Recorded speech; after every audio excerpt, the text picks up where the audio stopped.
السلام علیکم ورحمۃ اللہ وبرکاتہ۔ امید ہے ناظرین کرام آپ خیریت سے ہوں گے۔ میں ہوں محمد طیب قاسمی اور آپ دیکھ رہے ہیں طیب قاسمی آفیشیل یوٹیوب چینل۔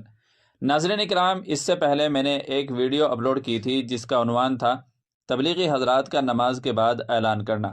تو اس سلسلے میں بہت سارے لوگوں کے اعتراض آئے ہیں کہ آپ نے تبلیغی جماعت کے اعلان کے بارے میں تو فتویٰ ڈال دیا ہے، لیکن مدارس والے اکثر و بیشتر نمازوں کے بعد اعلان کرتے ہیں، اس پر آپ نے فتویٰ کوئی کیوں نہیں اپلوڈ کیا؟ تو چلیے اس سلسلے میں آپ کے سامنے آج مادر علمی دارالعلوم دیوبند کا فتویٰ لے کر کے حاضر ہوا ہوں۔ چنانچہ کسی سائل نے مادر علمی دارالعلوم دیوبند سے اسی کے تعلق سے سوال کیا ہے۔ مدارس کے چندے وصولی کے لیے مساجد میں اعلان۔ کیا سفیروں کا مدارس مساجد کے لیے چندے کا اعلان مسجد میں کرنا جائز ہے؟ نمبر 2، جبکہ سفیر کا اداروں سے کمیشن یا اجرت طے ہوتی ہے، کیا مذکورہ شرائط طے ہونے کے بعد چندے کے لیے مسجد کا استعمال جائز ہے؟ چنانچہ مادر علمی دارالعلوم دیوبند کی طرف سے اس کا جواب دیا گیا ہے۔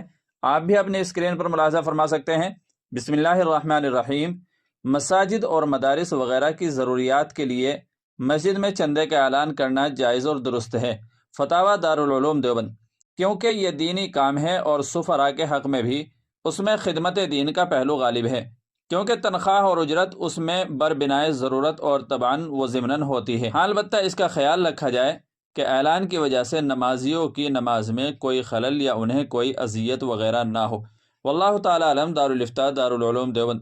ناظرین اکرام، امید ہے کہ مسئلہ اچھی طرح واضح ہو گیا ہوگا۔ ویڈیو اچھی لگی ہے تو لائک اور شیئر کر دیجیے گا، اور چینل پر پہلی بار آئے ہوں تو سبسکرائب بھی کر لیجیے گا۔ السلام علیکم ورحمۃ اللہ وبرکاتہ۔